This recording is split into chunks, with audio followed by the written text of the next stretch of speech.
गुणवत्ता के लिए हम सबों को खड़ा रहना पड़ेगा, क्योंकि ठेकेदार देखिए, ठेकेदार तो चाहता है कि जैसे तैसे काम करके चले जाए, लेकिन हम लोग ऐसा होने नहीं देंगे, क्योंकि ये हमारे शहर का लाइफलाइन है और इस पर कोई समझौता, चाहे वो कॉन्ट्रैक्टर शहर का हो या बाहर का हो, हम लोग इस पर समझौता नहीं करने वाले हैं।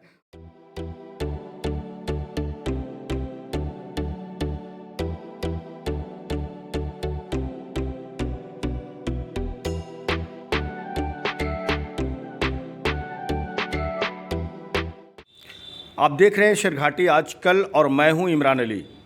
आपको एक जानकारी दे दें कि शेरघाटी में बाईपास रोड के निर्माण का कार्य के लिए जो प्रयास चल रहा था उसका अब टेंडर हो चुका है। यानी जो जाम की समस्या से लोग परेशान थे उससे अब उनको निजात मिल सकता है। इसलिए 23 करोड़ की लागत से ये 8 किलोमीटर का बाईपास रोड बनेगा।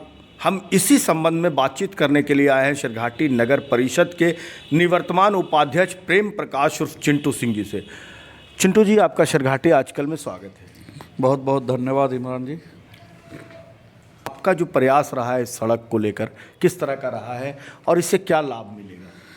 देखिए, ये जो सड़क, जो बाईपास का निर्माण जो अभी लंबे समय से जो लंबित पड़ा हुआ था, 2019 में ही जब हमारे पूर्व मंत्री डॉक्टर विनोद प्रसाद यादव जी विधायक थे और पूर्व मंत्री थे, तो उन्होंने उस समय इस सड़क का नींव रखा था।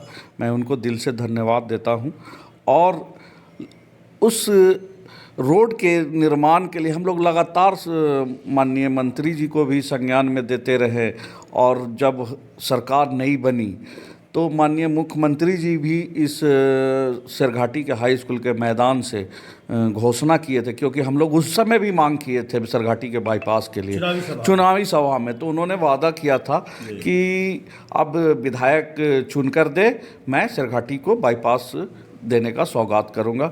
लेकिन हम लोग विधायक तो दिए नहीं, लेकिन फिर भी हमें सरकार के द्वारा जो ये शेरघाटी को सौगात जो मिला है, उसके लिए मैं माननीय मुख्यमंत्री एवं खास करके माननीय पथ निर्माण मंत्री जो युवा हैं, 10 दिन 15 दिन पहले जब मैं फिर से गया मंत्री जी के पास और एक ठान कर गया था कि इस बार कुछ ना कुछ रिजल्ट लेकर ही आएंगे, तो संजोग मेरा इतना अच्छा था, उसी समय ये काफ़ी मतलब पूरे बिहार में बाईपास रोड और रिंग रोड का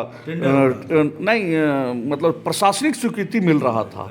संजोग से उस दिन हम लोग पहुंच गए और ऑफिस में मिल गए, और उन्होंने, ये था नहीं, मैं ये नहीं बोल रहा हूँ कि मेरे कारण हो गया, लेकिन नहीं लेना चाहता हूँ, काम होने से मतलब है। लेकिन उस दिन उन्होंने फाइल मंगाया और कहा कि नहीं, इसको भी भेजो। और हमारे जो अध्यक्ष जी थे, मिलना चाहिए, अध्यक्ष हमारे जो भाजपा के अध्यक्ष जी थे, वो काफ़ी इस काम में उनका सहयोग रहा है, और बाकी तो पूरे शहरवासी के लिए सौगात मिला है। किस तरह का इसकी बनावट क्या रहेगी? इसकी बनावट हुए कैसे कैसे ये NH2 हाईवे नया बाजार से लेकर नदी के साइड से, मोरहर साइड से, ये राम मंदिर होते हुए, चट्टी पर होते हुए, शेखपुरा, रमना होते हुए, ये आपको गुरुकुल के पास, मतलब NH बूढ़ी नदी के NH2 को टच करेगा। ये शेरघाटी के लिए बहुत ही लाइफलाइन होगा ये बाईपास रोड। और आने वाले समय में जो हम लोग जो एकदम सिमट कर रह गए थे, हमारा जो शहर विकास से सिमट कर रह गया था, वो अब काफ़ी विस्तार करेगा। क्योंकि जब रोड का निर्माण कहीं भी होता है, आप देख रहे होंगे गांव देहात से भी अगर रोड आज निकल जा रहा है तो वहाँ पे मार्केट की संभावना बढ़ जाती है। तो मेरा तो ये शेरघाटी अनुमंडलीय टाउन है और डिस्ट्रिक्ट के भी बहुत नज़दीक है। एक लेकिन मेरा सवाल, बहुत मुश्किलों के बाद नई बाज़ार से जो चिताब वाली सड़क थी वो बनी, उसमें भी बहुत समय लगा था। जिस तरह से इस बाईपास के लिए लोग परेशान हुए हैं, उस सड़क के लिए भी नई बाज़ार के लोग भी, और उस जो चेर की यात्रा करते थे, गया की यात्रा, उनको काफ़ी 5-7 किलोमीटर की यात्रा में बहुत परेशानी होती थी। लेकिन उसमें गुणवत्ता पे सवाल उठे। आपके वार्ड कमिश्नर से मैं इंटरव्यू कर रहा था, उन्होंने कहा कि जो उसके कॉन्ट्रैक्टर थे, ठेकेदार थे, वो एक बात सुनने को रवादार नहीं थे। वो कहते थे जहाँ शिकायत करनी है कर लो, ऐसा ही रोड बनेगा, ऐसा ही नाले का ढक्कन बनेगा, ऐसा ही सब कुछ होगा। अभी भी आप उस सड़क को देख लीजिए, चिताब ब्रिज से आप इधर आइए, बहुत जगह पे आपको गड्ढे मिलेंगे, तो गुणवत्ता एक बड़ी चीज़ हो जाती है। क्या कदम उठाएंगे आप? देखिए, ये बात तो सही है कि वो जो रोड जो बना है वो आरसीडी जो मैं आपको इमरान जी बता देना चाहता हूँ कि आरसीडी जो विभाग है बहुत ही क्रीम विभाग है और बहुत क्वालिटी वाला विभाग है। लेकिन जिस तरह का वो रोड बनाया है, मैंने मंत्री जी से शिकायत भी, लिखित शिकायत की थी और फ़ौरन वहाँ स्कूटी इंजीनियर थे, उनको उन्होंने आदेश भी दिया था कि इसको जांच में भेजा जाए। पता नहीं जांच में गया कि नहीं, लेकिन ये बात सच है कि वो जो रोड बनाया है, मतलब एक पंचायत स्तर का रोड, इससे बेहतर तो हमारे शहर में जो नगर पंचायत नगर परिषद से बनता है उससे बेहतर फिनिशिंग दिया है। लेकिन कारण क्या रहा होगा, ये लापरवाही मैं साफ कह सकता हूँ कि प्रशासनिक लापरवाही है। क्योंकि जब भी रोड का ढलैया होता है या रोड का निर्माण होता है तो जेई का रहना अनिवार्य होता है।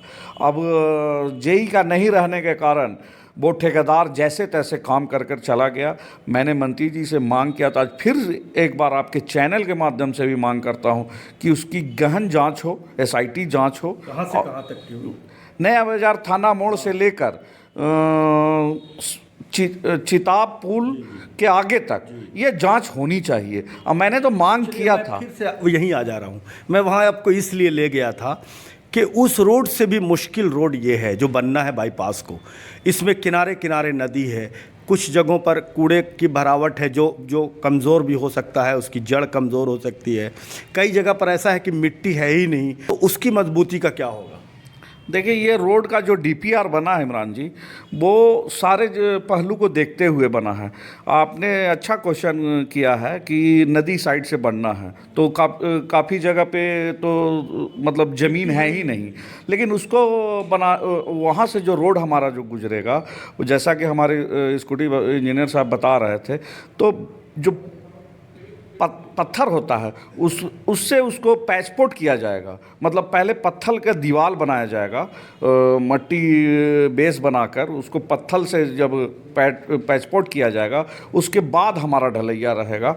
और ये विभाग बहुत ही अच्छा विभाग है, तो हमें पूरा विश्वास है। और हम लोगों को भी थोड़ा सा, जैसे हम आम नागरिक हैं सरघाटी के, मेरा शहर है, तो हम सबों को भी दायित्व बनता है कि हम इस रोड को अपने नज़र से देखें। जब काम लगे तो गुणवत्ता के लिए हम सबों को खड़ा रहना पड़ेगा। क्योंकि ठेकेदार, देखिए, ठेकेदार तो चाहता है कि जैसे तैसे काम करके चले जाए, लेकिन हम लोग ऐसा होने नहीं देंगे, क्योंकि ये हमारे शहर का लाइफलाइन है। और इस पर कोई समझौता, चाहे वो कॉन्ट्रैक्टर शहर का हो या बाहर का हो, हम लोग इस पर समझौता नहीं करने वाले हैं।